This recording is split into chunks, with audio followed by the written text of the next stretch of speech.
This panel discussion is on gauging progress and advancing early childhood development. This session will be facilitated by Laurie Lake, Communications and Education Specialist at the Children's Institute, with panelists Wiedaad, Slemming, Biersteker, 𝗤𝗵𝗶𝗹𝗆𝗏, and Mastoera Sadan. The session is aimed to help us deepen our understanding of the key findings of the 2024 South African Child Gauge, which identified a series of critical interventions to enhance early childhood development. I will now hand over to the team.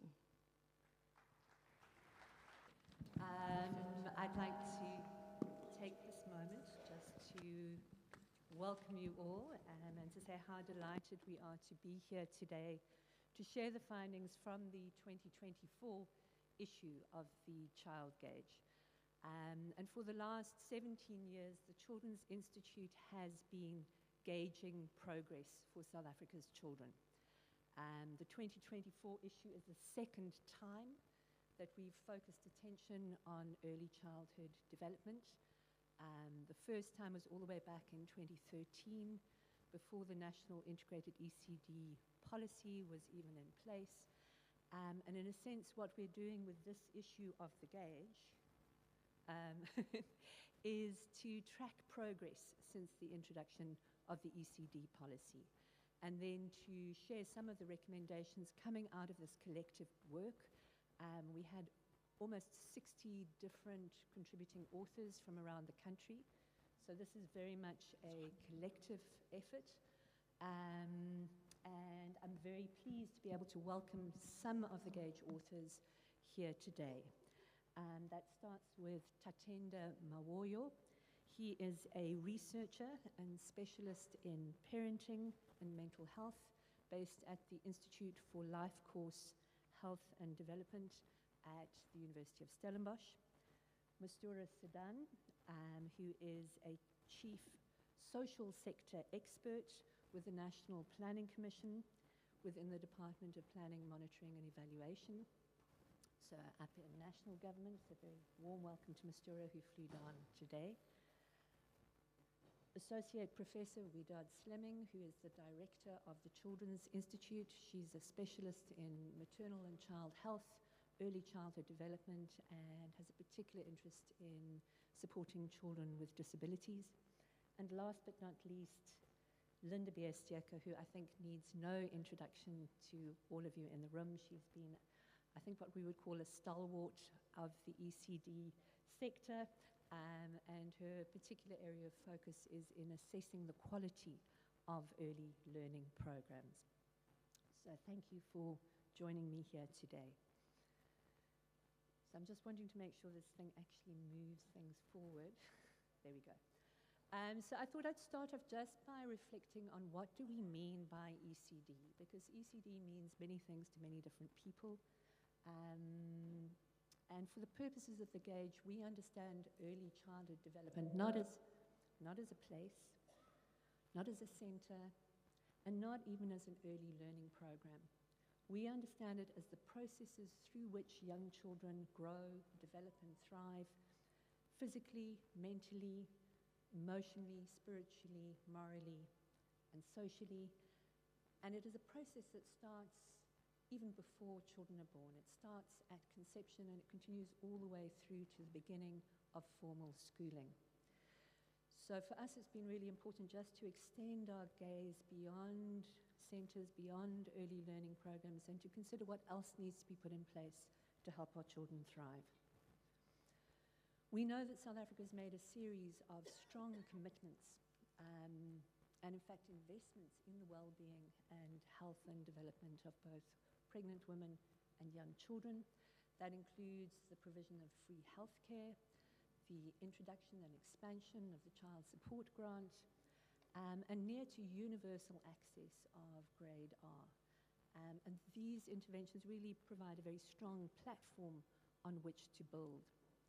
We also know that the National Development Plan, all the way back in 2012, signaled government's commitment to early childhood development as a key driver of social and economic transformation in our country.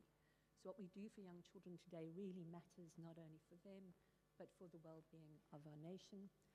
And in 2015, we published the National Integrated Early Childhood Development Policy, which really adopts a very broad framing of what we mean by ECD as a universal right, as a public good, and it outlines a package of essential services that should be in place by 2030, and that is just around the corner.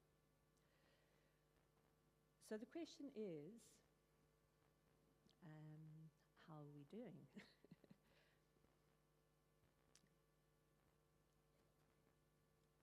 Not quite sure how to make it. There we go. So what we did with the ECD policy is we outlined a package of services, integrated services, not just early learning programs, health, care, social services. So I'm getting very nervous of the mic. What did I do? And health and nutrition interventions. And you can see that they're very clearly and carefully structured at each stage of the life course so that they are developmentally appropriate. And our ECD policy preceded and really inspired the national, sorry, I've lost my words in trying to press this thing and making it move. There we go. The Nurturing Care Framework. And the Nurturing Care Framework is really what's guiding global developments in early childhood development. So underpinning both those key documents and strategies are three key principles or policies. The first, so things are going backwards rather than we should be 2 slides back, thank you. So there are 3 key principles that I'd like you to hold in mind. One is the need to start early. And early is early all the way back to conception. We need to be thinking about what kinds of services and supports are in place for those pregnant women, for children, before they even get to attend an early childhood development centre. We need to make sure that there's an integrated package of services that supports optimal development across all those different domains we've spoken about. And we need to maintain a really strong equity focus to make sure that we ensure that no one gets left behind. So the question is, how are we doing? We know that we've got 7 million children under the age of 6 in South Africa.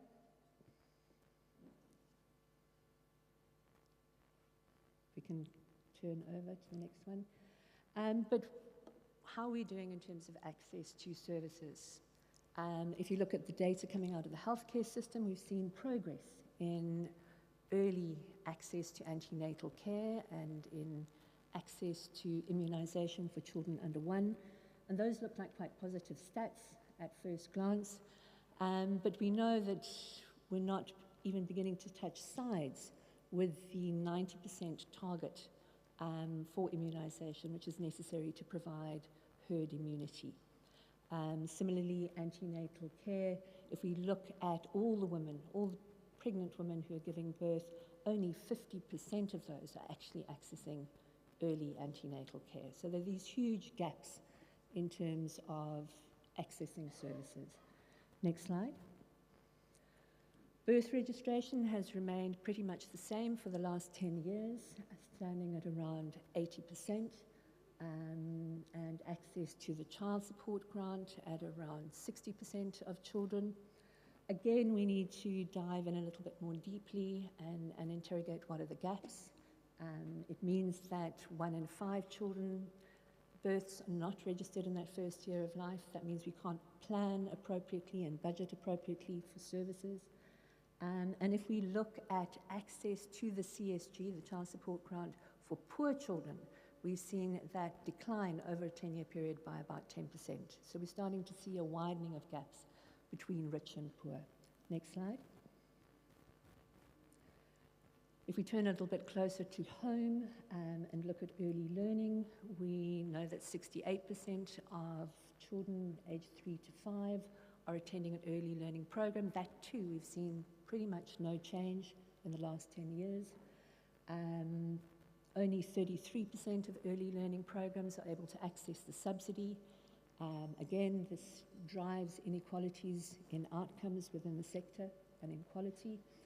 And with the most recent release of the Thrive to 5 2024 report, we've seen that we're still seeing major concerns around the quality of early learning programs. So what does this mean for outcomes? Moving to the next slide.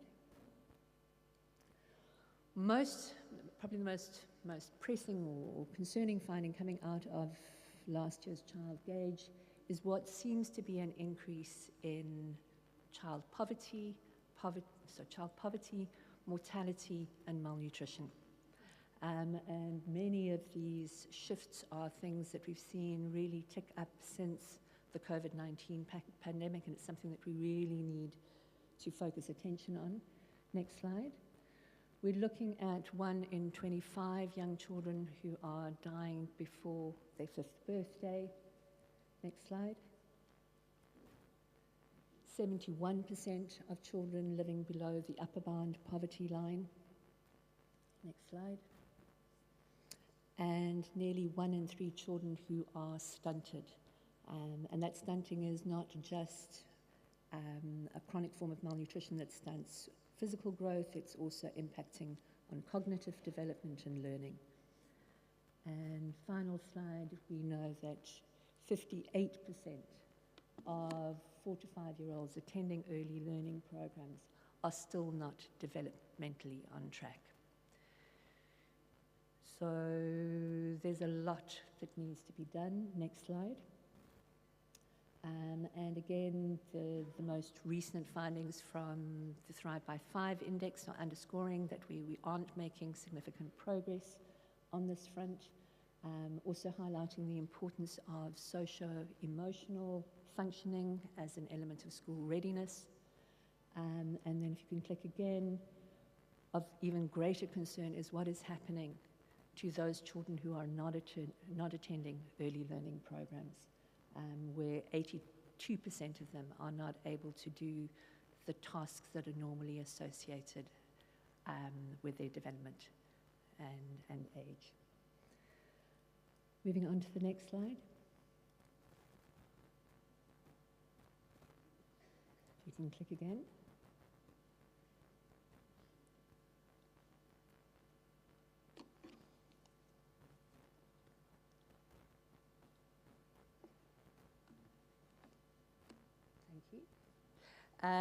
So what we did in the gauge is we then focused attention on 5 core domains of early childhood development: health, nutrition, care and support, early learning, and those children who are in need of extra care. And out of the book, if we turn to the next slide, we identified a set of core recommendations that we took to the Interministerial Committee on Early Childhood Development. So looking at health, we called for government to strengthen the package of care and support for both pregnant women and young children, and to increase the focus on pregnant women and young children in the package of care offered by community health workers in order to bring those services closer to home. In terms of nutrition, we called on government to provide income support for pregnant women and early access to the CSG, and to increase the value of the child support grant, which has been steadily falling behind the value of the food poverty line. So a need to increase that to meet the living costs of caring for a child. And then in terms of care and support, to provide affordable childcare to enable women to return to work, and to encourage men to play a much more active role in the care of young children. For early learning, we talked about helping families to provide early learning opportunities, starting from birth, so looking at what we can do within the home environment, and then a strong focus on improving the quality of early learning programs for 3 to 5-year-olds. And then last but not least, a focus on extra care, intervening early to ensure better outcomes for children, ensuring that frontline workers can identify and respond to those pregnant women and young children with extra care needs, and strengthening the care pathways between health, social services and early learning programs. And one last click is just to recognize that what we need to do, one more, is to really strengthen systems and to strengthen coordination across a range of different programs so that children and families aren't falling through the cracks. So that's a brief overview of the focus of this year's gauge. And now I'd like to sort of hand over for an opening round of discussion and reflections, starting with Mastoera. How can we actually go about strengthening coordination and collaboration? What does this look like in practice, not just at a national or a provincial level, but also on the ground? Thanks, Laurie. So at the end of Laurie's presentation, she spoke about systems and coordination, and we should probably also add collaboration. And you know, when I arrived and I saw that there was normal chairs on the stage, I was happy, because I don't like a bar stool. Not only am I short, you can also see by my gray hair that I'm getting older. So part of that is about, when you think about a system is like a spine. Okay, we have a lot of people in politics who apparently don't have spines these days, but you know what I mean. Your spine is there to hold up your body. And if the spine doesn't work, well, there's lots of complaints. So I think, Laurie, one of the big issues for us has been about, in ECD, has been about system building. And many of the people in this room understand the problems with the registration process, with the subsidy process. That's about having a system in place. When we think about the problems that we had during COVID to pay out the, okay, I'm going to forget what that was called, but you know what I'm talking about. Well, I asked questions about it. Well, it was largely because DSD didn't have a proper database, right? Because for both registered and non-registered ECD centers, if there had been, it would have been a much easier process. So I think partly it's about systems building. So part of systems building, it's not just like a technical job that some IT person is going to do. It's about leadership. It's about understanding what systems you need to have in place to make sure that, well, maybe it's just to come back to that during the COVID time. So, of course, I remember Nelson Mandela Foundation was assisting DSD. And then they had a workshop online, which I attended. And afterwards, I had to phone someone because I thought, no, surely I had made a mistake. Because there were, the form that had to be filled in, there were many pages. I thought, but aren't we trying to get money to people quickly? So why so many pages? And yes, as a government official, I will tell people about the PFMA. We have to be responsible when we use your taxes to pay. But we also need to work out that the systems need to work for people, and then work for children and their parents. That's the important thing. Now, to come to leadership, you know, again, it's one of the challenges that we have in this country, well, not just in the country, in the world, right? Let's be honest. And leadership is about not just doing the day-to-day, but also understanding, well, what is the bigger picture? And what is it that we need today, yes, but what is it that we need to plan for? And I think, you know, in the ECD sector, there's been a dearth of that.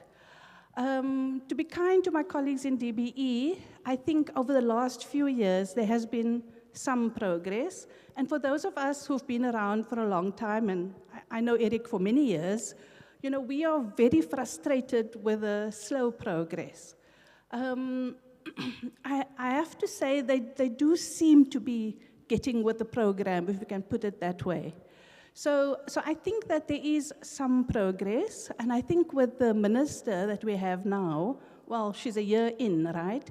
I was at 2 events where she spoke, and I was pleasantly surprised. I thought, okay, she seems to understand what needs to be done, but I think very often the challenge in government, and I think this is both for government officials, politicians, and people outside of the bureaucratic system, is that for for these systems to be put in place, for these plans to be put in place, we need to have people who actually have the right mix of skills and expertise.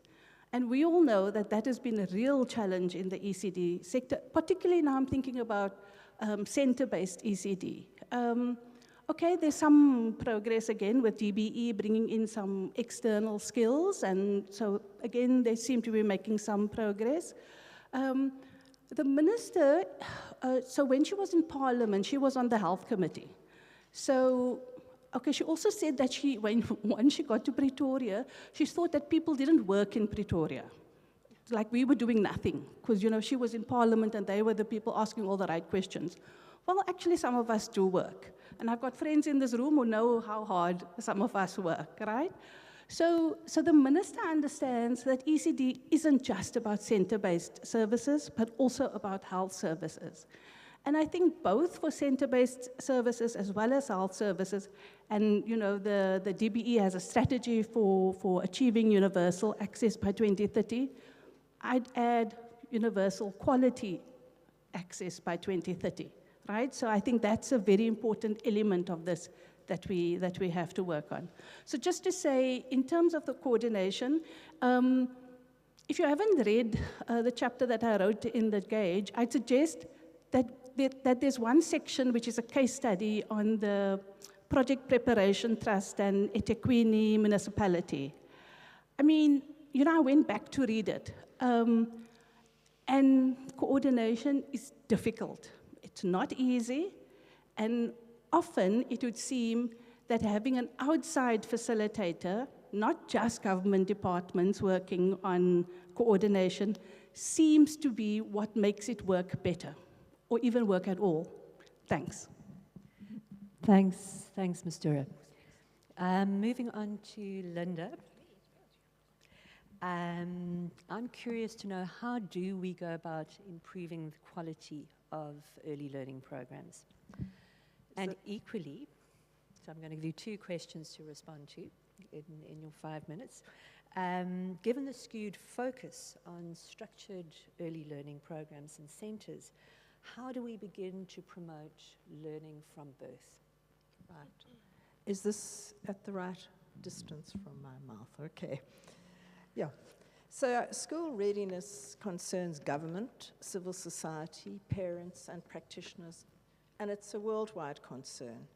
And these role players are really important for supporting children to get school ready, to create the environments that promote their early learning and development. So we heard that quite a lot of 3 to 5 year olds are in some sort of early learning program, but we also know that 78% of the 0 to 2s are cared for at home. And we don't have a clue at this point. We don't know how many primary caregivers who need it receive support to enable them to be responsive parents who provide stimulation. We also don't have any population level data on how 0 to 2 year olds are doing in relation to learning and development milestones. And those are areas that are going to need attention.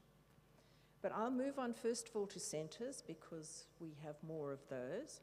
And also because we have a really nice new data set from Thrive by 5 2024, where 1,300 centres were observed for quality, and then this data was examined in relation to how children who were tested in those centres were doing. So what we found is that children in higher quality early learning programs have much better social and emotional functioning, and that, together with their ability to concentrate, pay attention, and persist and be interested, which is what basically makes up task orientation, those are the two greatest predictors of how children are actually going to do in terms of their learning outcomes. We also found in that study that the early learning programs, which were mostly centres with qualified practitioners, were more likely to have good ratings on educational equipment, learning programs that they offered, and planning and assessment planning of the program, and assessment of children to enable them to target what they were teaching. But as you also saw, quality ratings on the measure which we used, the learning program quality assessment, which is very similar to the learning program component of the QAS, which will be rolled out in due course. Only 28% were good. And also, rather alarmingly, we know teaching strategies are the most likely to predict learning outcomes, and only 17% of them were good at that. So there have been a number of studies, we're very fortunate, smaller studies, the LEGO Deep Dive, Data Drives Positive Deviance study, the QAS Validation study, which looked at where there are high quality scores and children are doing better, what are the things that they are helping them do better? And the first was child agency and independence by providing choices and free play, interacting with your learners to extend learning, good management, supportive work environments, continuing professional development, and access to materials all enable them to provide better learning. We know also from the earlier ECD census that poor centres had much less free play than better off centres. So what do we need for centres? In a nutshell, because I've only got 5 minutes, I could go on for life. Training on play, interacting with children and inclusion, and much, much more on-site modelling and coaching. And I'm sure we're going to hear this at this conference, a number of really good examples of what people are doing. We also need training for managers at centres. Management training's been going on for a long time, but it hasn't always included pedagogical leadership. I do hope that we will soon get round to implementing a supportive and incentivizing QAS, or Quality Assurance and Support System, which DB is committed to, and to go on with regular tracking of progress. But to pick up your second question, how do we help parents to support their children's readiness for school? So we know, it's very well established, that home environment is a major influence on the overall development of children. And if you bear in mind also that most children under 3 are cared for at home, it's even more important at that stage. So we need to help people create opportunities for learning, especially if they don't attend an early learning program, a play group, or a centre, but regardless of whether they attend a centre or not. So the availability, we know from the study also, which included a look at home learning environments, and many other studies that we've done, the availability and quality of the things to support learning in the home, like books and play materials, which can be improvised, significantly influences children's education performance, as does caregiver education level. We'll get to this in our panel, but we know also that many parents experience extreme stress in just providing for keeping their children safe and meeting their basic needs, which makes it hard for them to do things.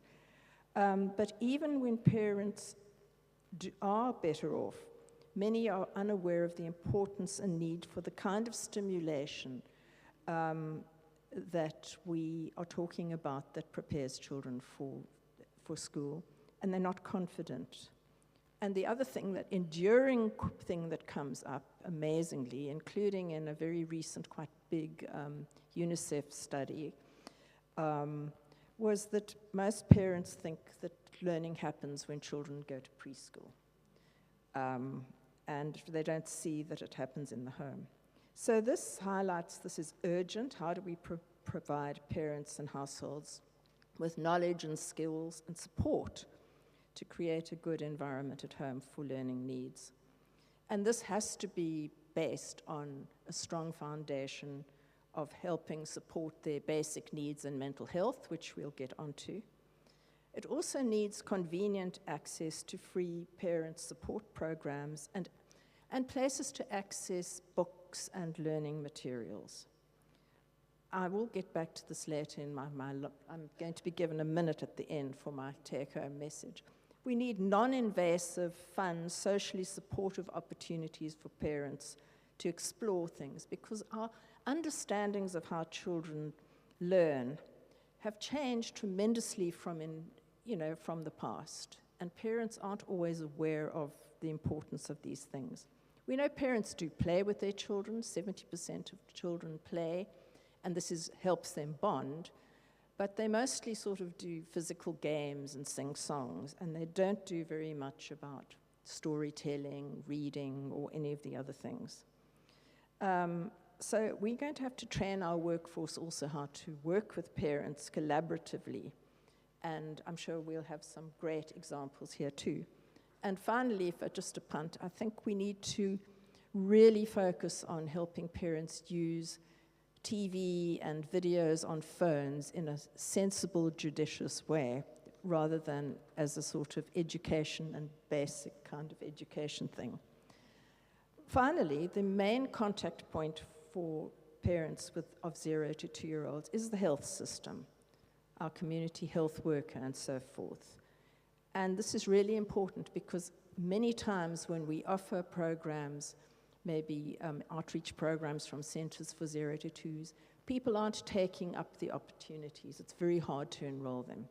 So that needs to be looked at, but it doesn't mean that all early learning programs shouldn't routinely offer support to parents who also will have younger children.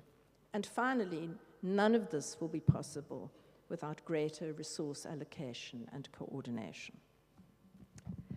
Thank you, Linda, and thank you for sort of coming back to Mastoera's point around coordination and the building blocks of an effective ECD system. I'm wanting to turn now to Tatenda, and building on what Linda has said about the need to provide more support to parents and families. We know that caring for the caregiver is one of the critical determinants for optimal child care and therefore development. So I wanted to know from you, what is the role of men in all of this? Number one. And number two, how can we better support both families and caregivers? Thank you very much for that question. So I'm going to start off by using an analogy to explain the caregiving process. And I've been involved in the parenting space for some time, but I recently became a dad. So now I had first-hand experience of this journey. I always knew it was difficult, but experiencing it, it is 10 times as I thought it would be. It is not a walk in the park. It's really, really challenging.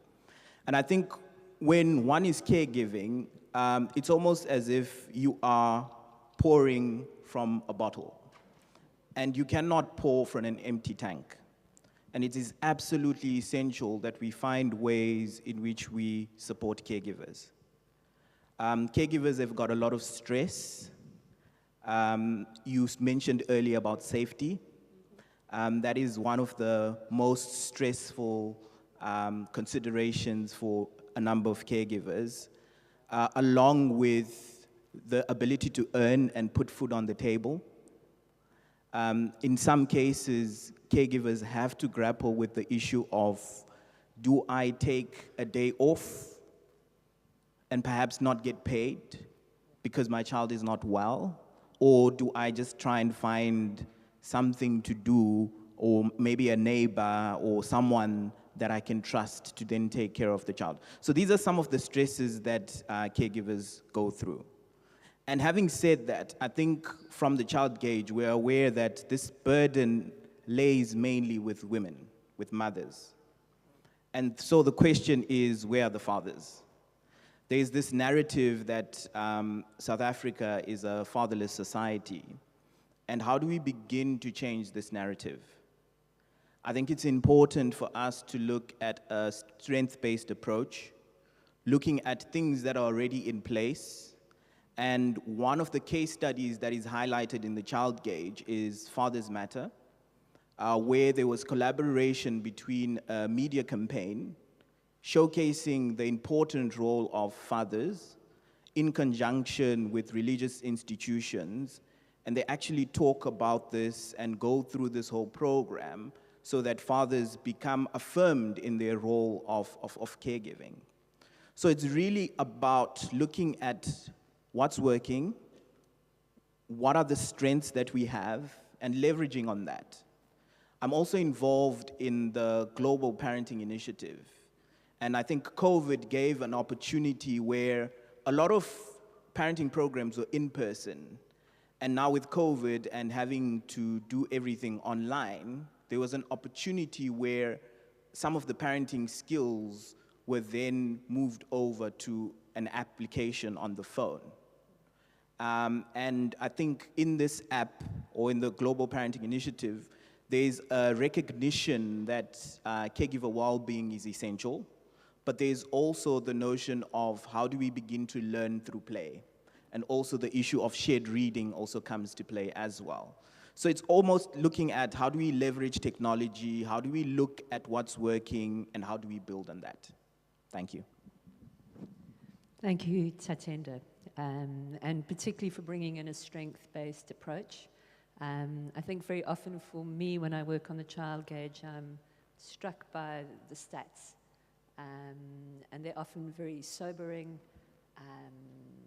and can leave one feeling overwhelmed and unsure how to tackle some of the complex or wicked problems facing South Africa's children.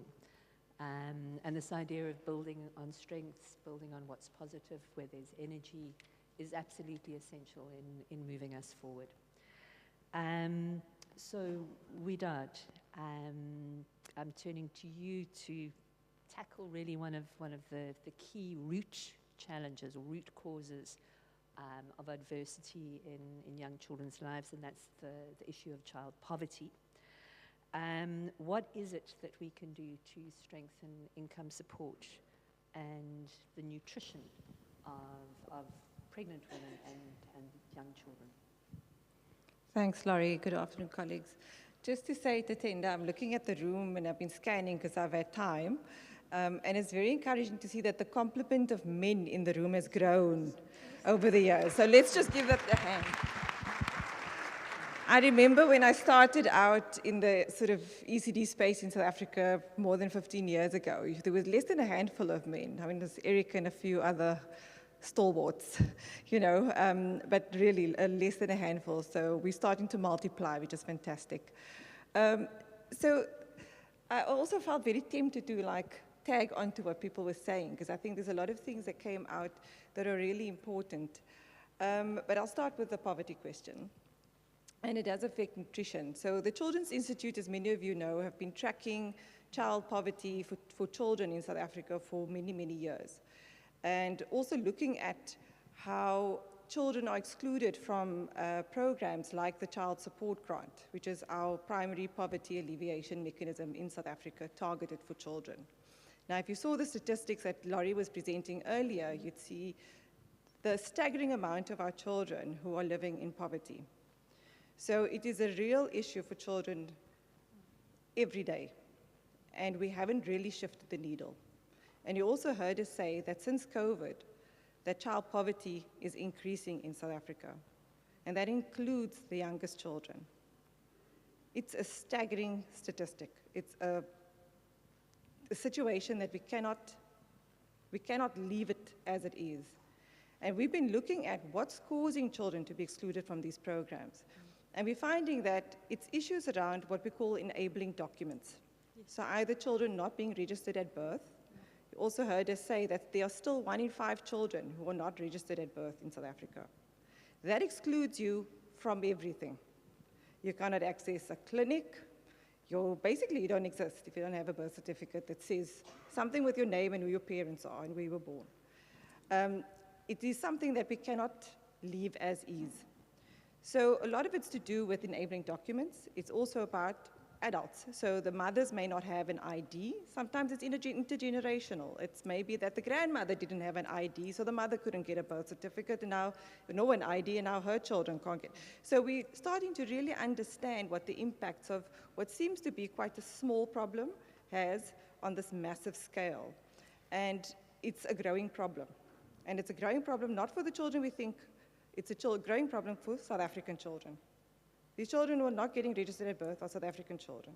The children living in poverty are South African children. Not to say there aren't other children, but this is getting worse for South African children. So we often talk about it, it's other children. It's children come from somewhere else, from across the border who's coming here, and that's why they're living in these conditions, and that's why they can't get birth certificates and they can't access services. It is our own children. So we have to start making sure that children are registered at birth and early. There's a government requisite for birth registration within the first 30 days after birth. And if you don't manage that, the first year, because after that, it becomes an administrative nightmare to get yourself registered or your child registered. So that's the first thing. And all of us here are encountering children and families every day. So that's something very basic that we all can do to ensure that children are not falling through the cracks. Second is making sure that they get access to the child support grant early in life.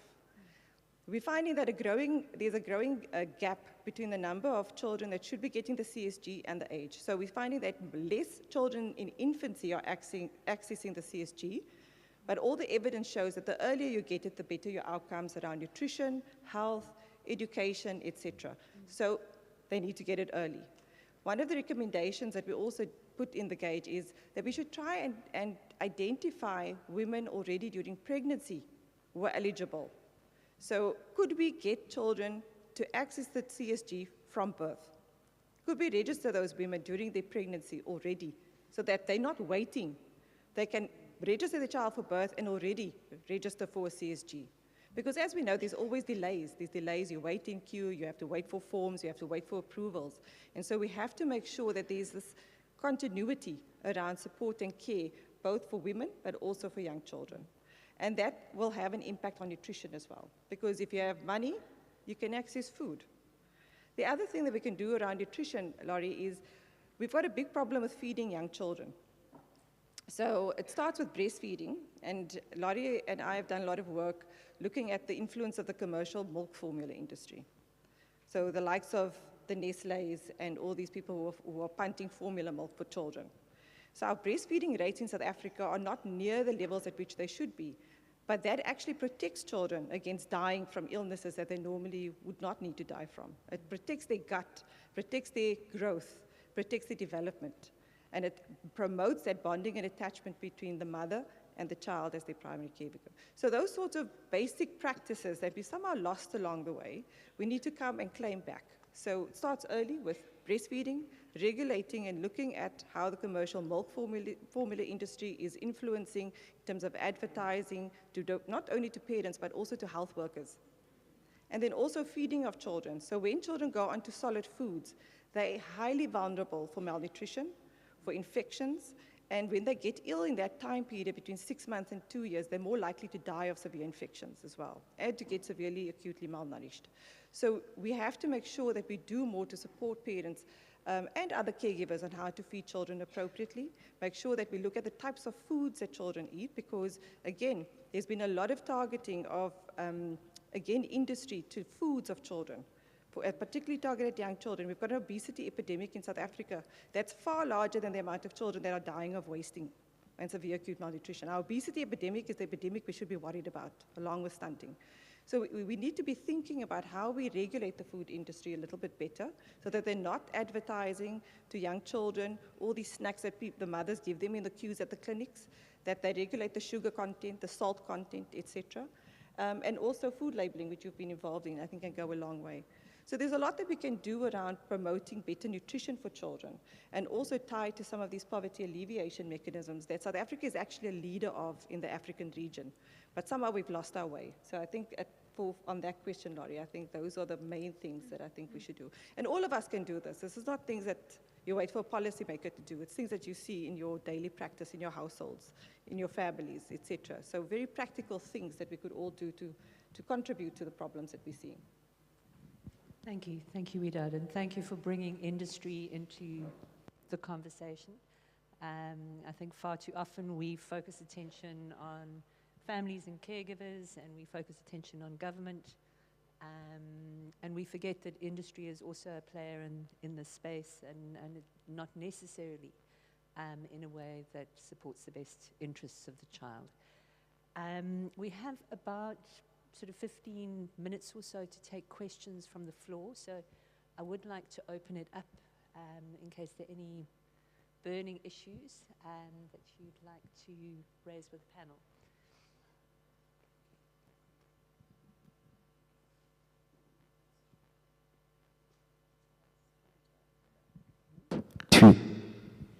Thank you. Are we paying enough attention to fetal alcohol syndrome and the stats and the effects around that?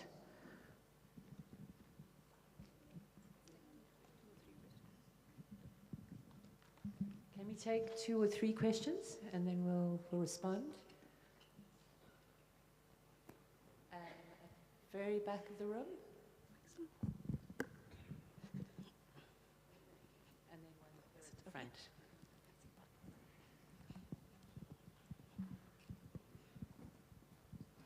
Afternoon, everybody. I'm Hilda Barnard from Custodial Trust in the Northern Cape. I was going to question the fetal alcohol syndrome specifically in the Northern Cape, but also the focus on obesity.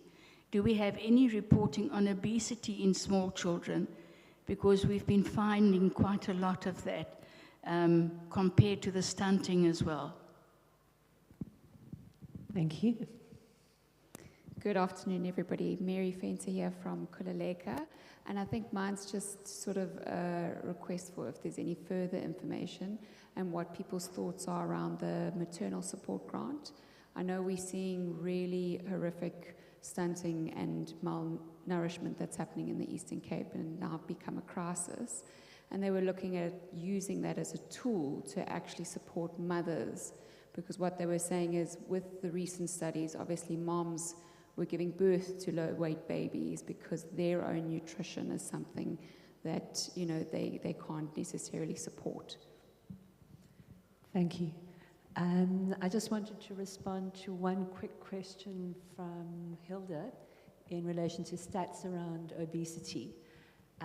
Very often we've focused attention on stunting, and stunting rates in South Africa have increased slightly from an already high basis of 27% to 29% of children under 5. But what's been really shocking in terms of the stats is the shift between 2016 and 2022 in terms of children who are overweight and obese.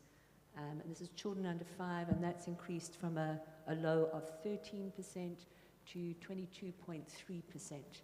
It's almost doubled in less than 10 years.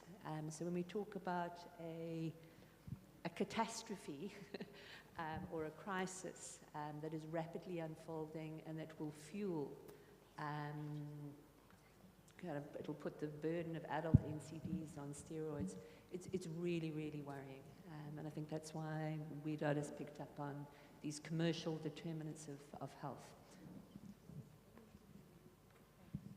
Yeah, and what you find that's quite scary, so I was involved in the Birth to 30 study in Soweto for, well, many years, and some of the work that's come out of that lab shows that this actually can co-occur in the same individual. So we end up with like stunted and overweight children. And that's growing. It's higher than our rates of underweight, higher than our rates of severe acute malnutrition. Of course, those are still issues, and we need to address those because that's also a problem, right? But what we're seeing, and like Laurie just illustrated, is this really rapid increase in obesity becoming the new issue that we have to address, as well as the issue of stunting that has been persistently high for the last 4 decades. So these are real issues, and so we have to think about what the effects that has at a population level, not only the individual child, because like Laurie said, you know, it affects your ability to stave off infections. So you're more likely to get infections. You're not growing well, so you're not meeting your height potential. It's affecting your brain development, so you're not able to learn. And when you are learning, you're not doing as well as your peers. And you often have to repeat grades, or you don't finish school. And then when you leave school and you've managed to learn a little bit, you're not going on to get the high-paying jobs. And so it's got huge implications, not only at an individual, but also societal level. And so often when we're thinking about what to do about these issues, it's not one single intervention. And food is part of the story, but it's not about the food only. It's often all these other social determinants and commercial determinants of health and growth, etc. There were a couple of questions. So fetal alcohol syndrome, absolutely. I mean, South Africa's got some of the highest fetal alcohol syndrome rates in the world. We cannot deny that. But the issue of alcohol in itself is a problem, particularly for women during pregnancy. Even if the baby is not born with fetal alcohol syndrome, what we find in many studies that we've conducted where we've worked with women during pregnancy is that they don't completely leave alcohol during pregnancy. So it can have other effects. Again, so it's the social effects, right?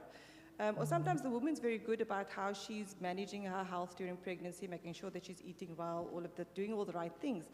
But her partner is abusing alcohol, and that affects her well-being. It affects the well-being of the growing fetus, affects the well-being of the baby when it's born, etc. So there's a lot of work around trying to understand how alcohol influences, and not the use of alcohol, but the abuse of alcohol largely. And often that line's very blurred in many parts of our society. So we're currently involved with several colleagues looking at the issue of alcohol along the life course and the societal impacts and what we could do at a policy or regulation level at least. We saw the effects in COVID, how empty our trauma units were, yeah, when they did the alcohol regulation. So we have to understand these things better because the strategies we've employed for the decades, you know, it hasn't worked. And so we have to try doing different things and trying to understand some of these issues a little bit better because the society is changing as well. And so there are other things at play that we may not fully understand yet.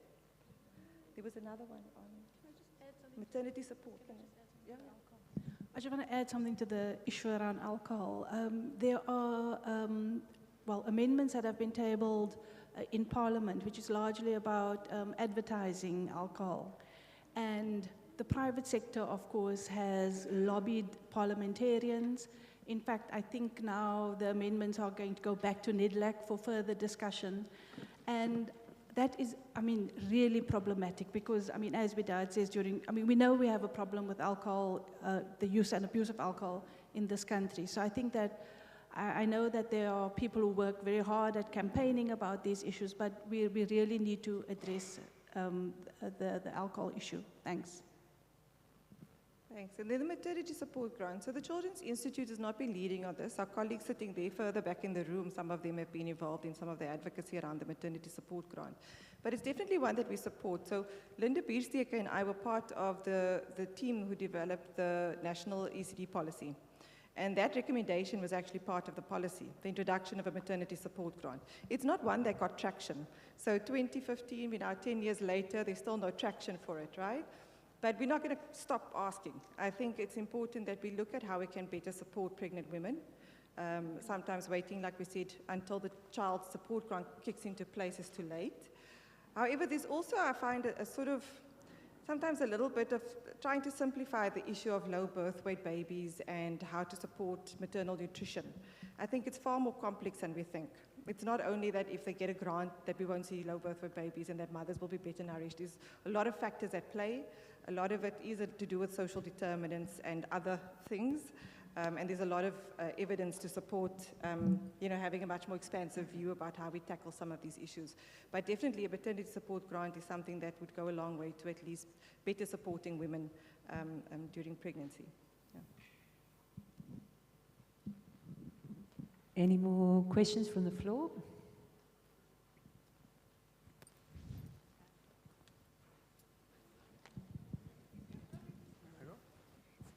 Thank you. Wiedaad, I was just thinking, after you were speaking about the lack of documentation being a big issue for South African children, it made me then think about all the children that aren't South African and how much worse it might be for them. So I was wondering, just firstly, are there any sort of data on them? And also just what is our responsibility in this room toward those children? Because in the spirit of Ubuntu, my child is your child. What are we doing to make sure that those children are also getting the support that they need? And what is government doing, Maybe I can respond to that question. Last year there was a court case in Gauteng where Section 27 took the Gauteng Minister of Health to court for limiting the access of pregnant women and young children, foreign undocumented women and children, to healthcare services.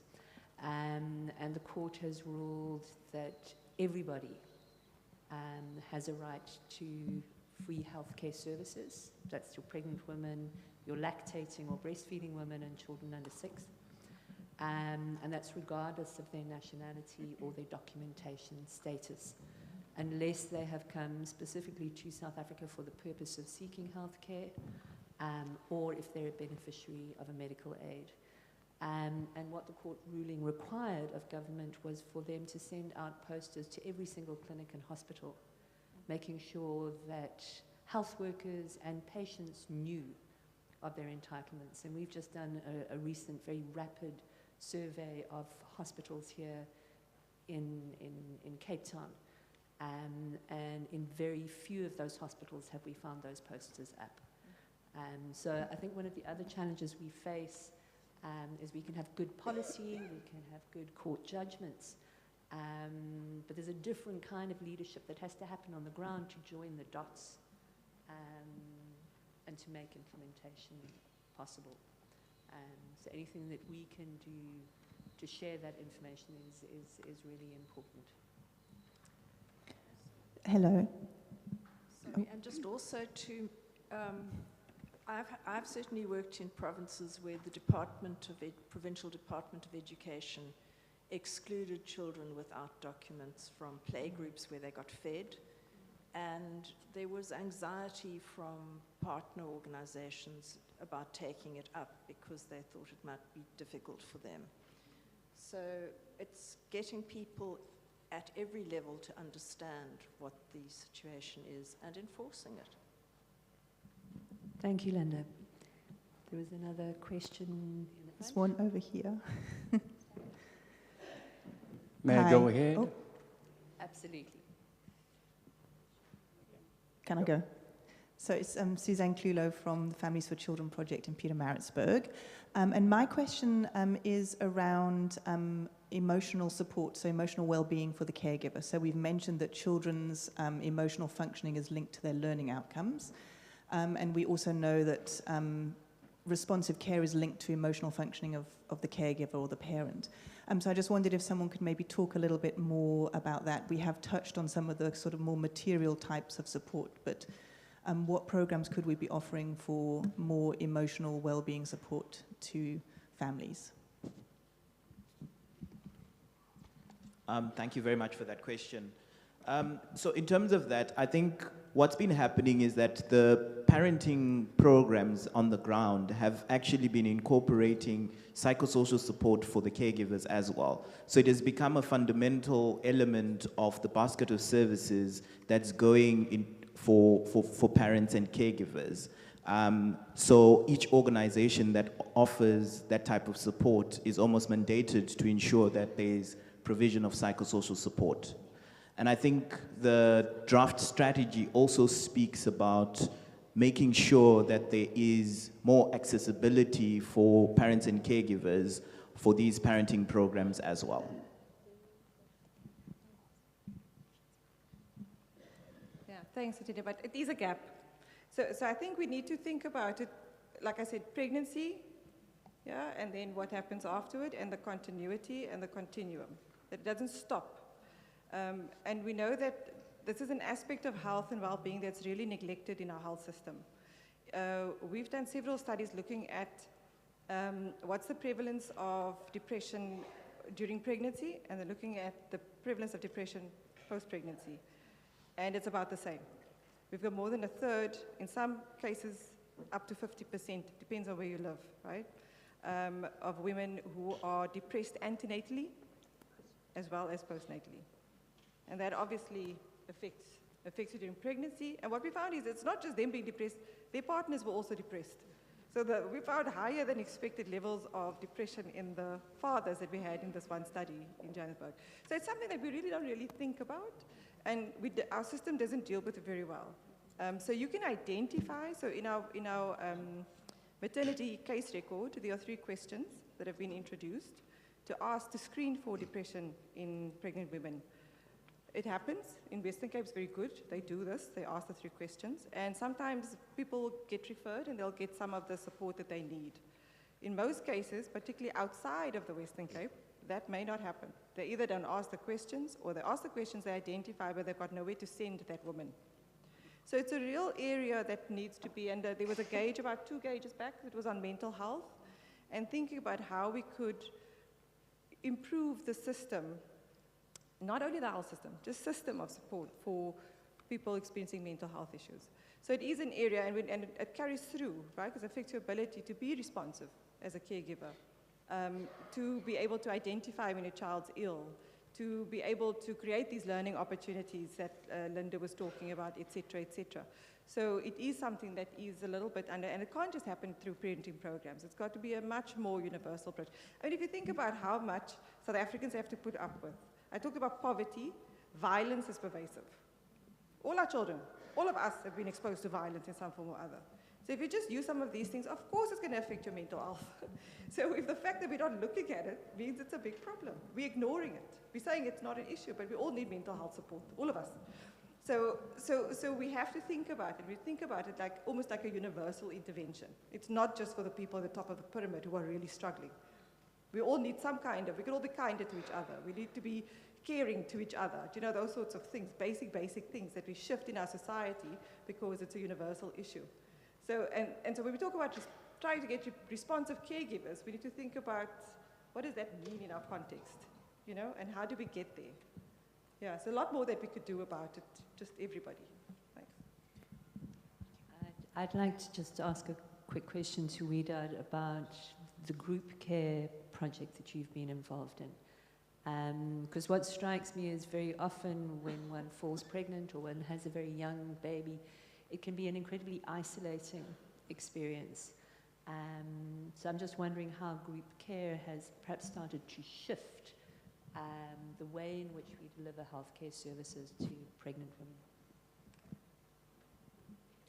So group antenatal care is an approach that's been introduced in several countries across the world. We were involved in a project for the last 4 years where we tried to introduce it into the public health system here in South Africa, particularly in Cape Town, looking at a referral level hospital. So what happens is that women who are pregnant, and for ethical reasons, but also pragmatic reasons, we had to sample these women or recruit the women into the study once they reached about 20 weeks, because then we knew that they were going to see the pregnancy through all the way, right? So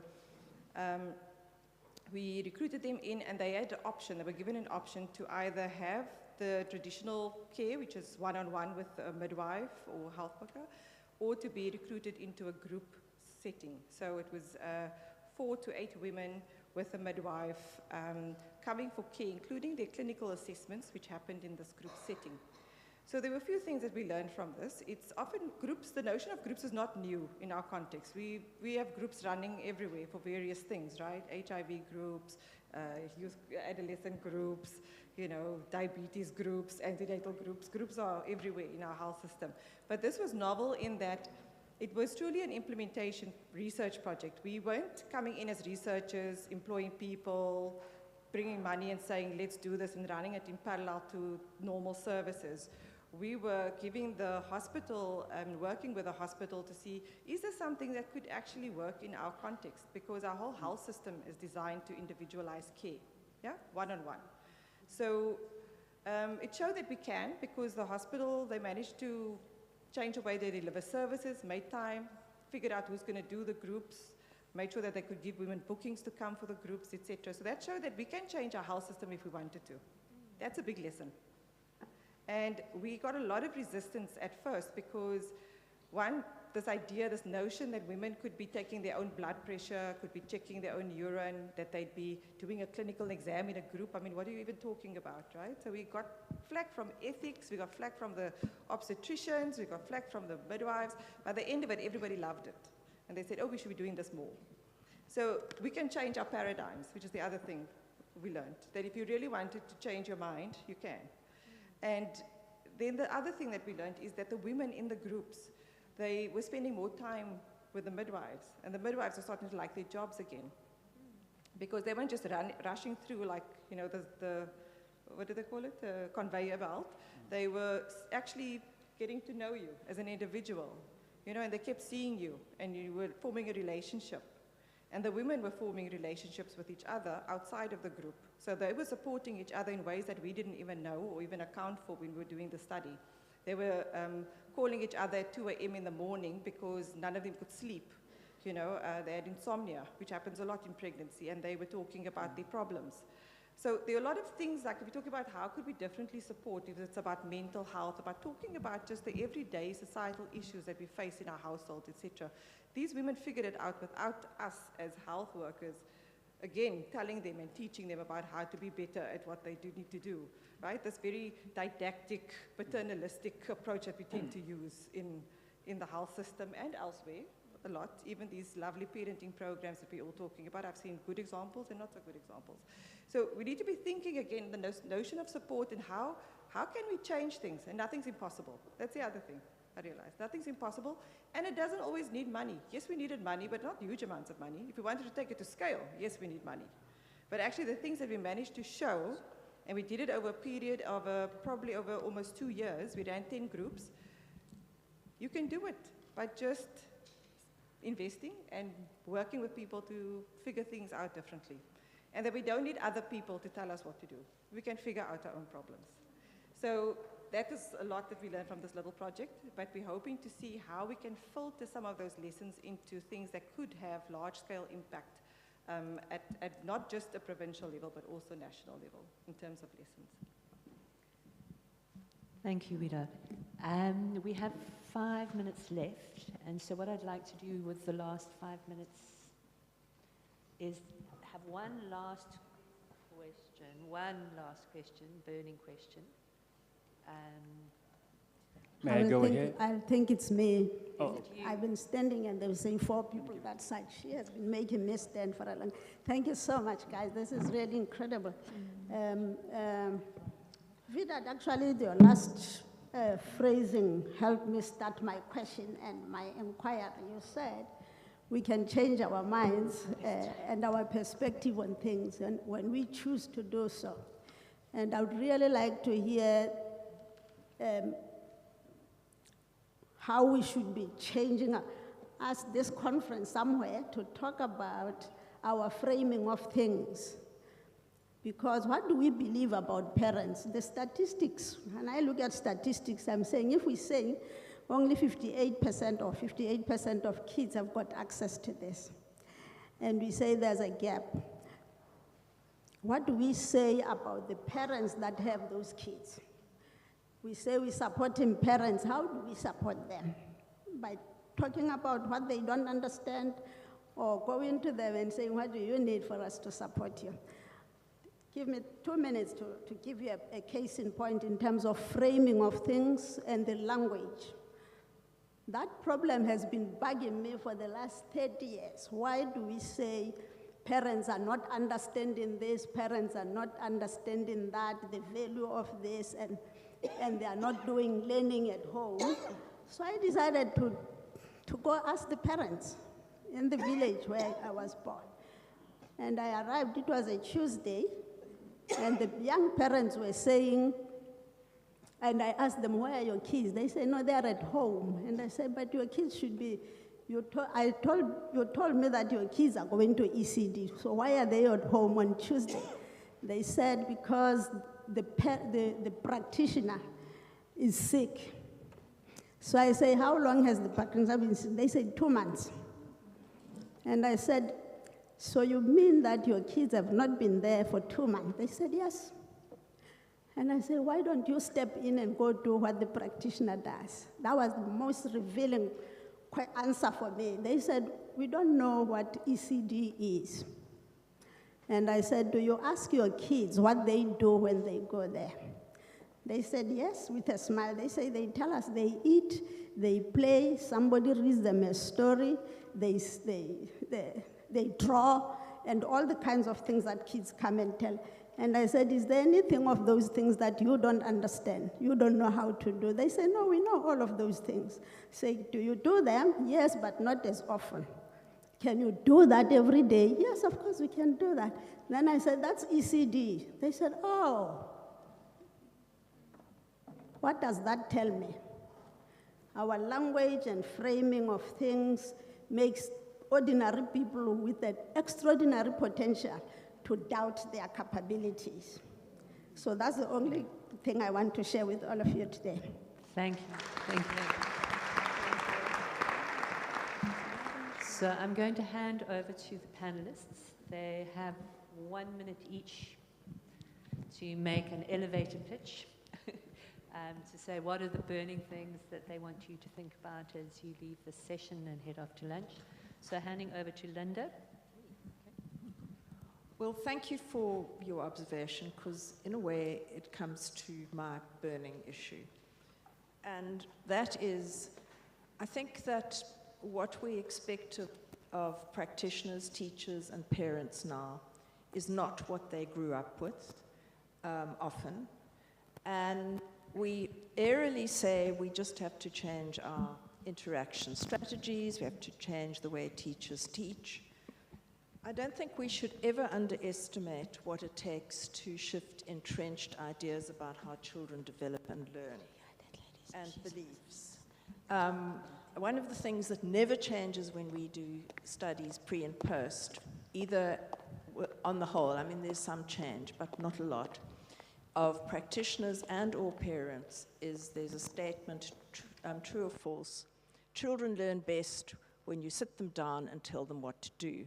That's an entrenched belief. My parents certainly had it, and I think it's very widespread. It's not just in rural areas or anything else. And the other thing is to make whatever we do with parents particularly fun and supportive, or they're not going to come. They're time poor, they're dealing with a lot of other stuff. How do we make things accessible and supportive so we can also build a social support group among parents? And also, what is a parent? I think we're dealing with households. Fathers never were expected to be as engaged as they are now, but their siblings, their grannies. We need to really think about how to spread these messages to everyone. And I'm afraid that comes back to financial support and coordination as well. Thank you. In Chansha, to your point, I just want to kind of talk a little bit of you saying, like, how do we better support, how do we reframe our thinking? So I've spent most of the last decade and a half trying to reorient the health system. So, you know, we've been very stuck in a survival mode, right? We were trying to get all our citizens to live with HIV, with diabetes, with TB, with everything. So it's all very survival focused. We're talking about we want to reduce child mortality, we want to reduce maternal mortality. It's all about mortality, right? But if the only thing you think about is mortality, what happens after if the child actually survives? What happens if we all go on to live, you know, like the Japanese now, you know, to 100 plus? You know, we haven't really thought about what that future looks like. So I think we've not really been very ambitious for our children. So the work I've been doing with a lot of resistance, and now I'm very thankful because the health system is starting to shift, is trying to get us to think about, like, how do we get everyone to thrive? How do we get our children to not only survive, but to do well in life? You know, because no parent has a baby, and when the baby's born, they think, oh, I'm going to keep this baby alive. That's not your first thought. You're like, I want this baby to do this amazing things in life, right? So why are we not using that same orientation for how we deal with some of the things we're trying to do? So I think ambition is what we've lost, and that we have to be more ambitious for our children. Yeah, so that brings up something Laurie mentioned about what was mentioned about strengths-based. We're constantly talking about the problems, the what's going wrong, how our children are not doing well. Yes, it's true, but let's think about what's going right. And maybe we'll actually start fixing the things that are going wrong. But if we're only focusing on what's going wrong, we're not even getting to build on the things that are going right, right? And so these stats for me is like every year we give a variation of the same figures. They're not moving. I told you for 4 decades, our stunting rates have been pretty much the same. So we definitely have to do things differently, and it starts with our own minds, like changing our own paradigms. And that includes every one of us. Like, how could we look at what's going right and build on that? And by doing that and changing to that positive outlook and that strengths-based approach, you can start fixing the things that are not going well. Otherwise, we're just not ambitious enough. The other thing I wanted to say, Nchansha, is that often we talk about support and wanting, creating learning opportunities by, we're almost making it too academic or too specialized. It's not for the, how did we all get here? I mean, I didn't go to a preschool. I often wonder if I would have failed that ELOM. I'm pretty sure I wouldn't have done well.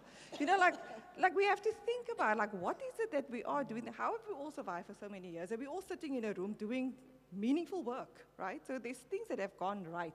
How do we capitalize on that? And if you came into my household and told my mother that she doesn't know how to be a parent, you wouldn't have come through the door.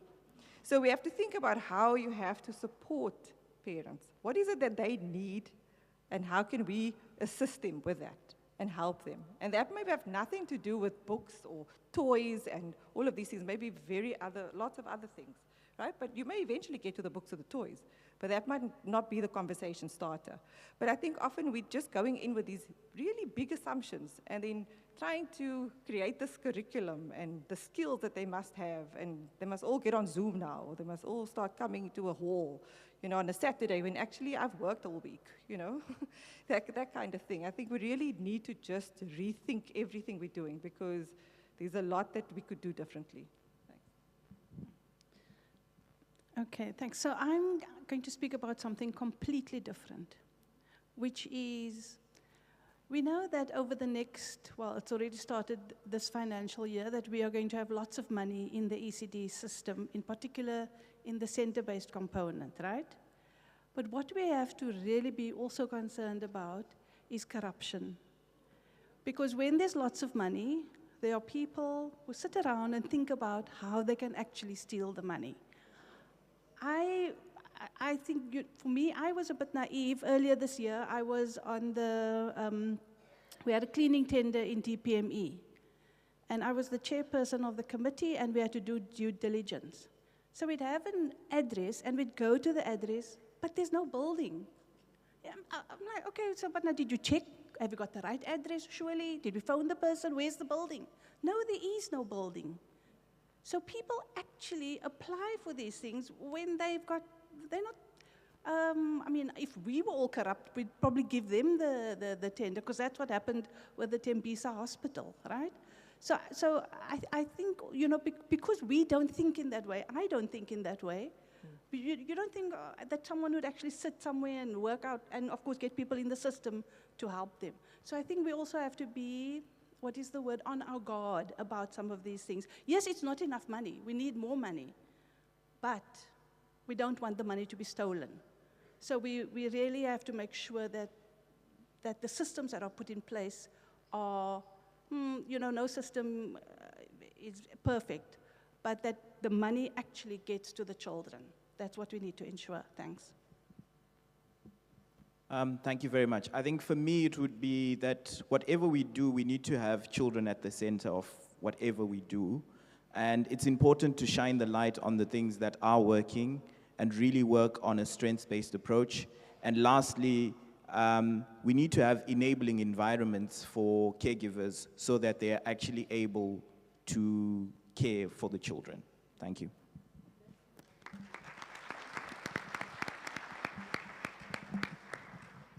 Just one last word from me before I hand over to Najwa. Just to say that we do have copies of the South African Child Gauge at the back of the room, if anyone would like one. And we have also produced what we call a family-friendly summary.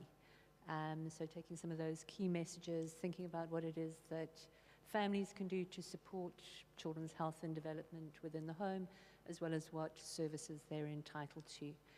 So if anyone's keen, I will be at the red fire station at the back of the room at the end of the session. Thank you very much, Laurie Lake, and to the panelists for answering the question of where we are now and really setting the scene for the South African context in which this conference is taking place. and making us realize that there are serious issues and challenges for children and their parents in South Africa, but that we can change our mindsets, we can do what we choose to do. So let's be more ambitious and improve what works and get the systems coordinated and strengthened. Thank you very much.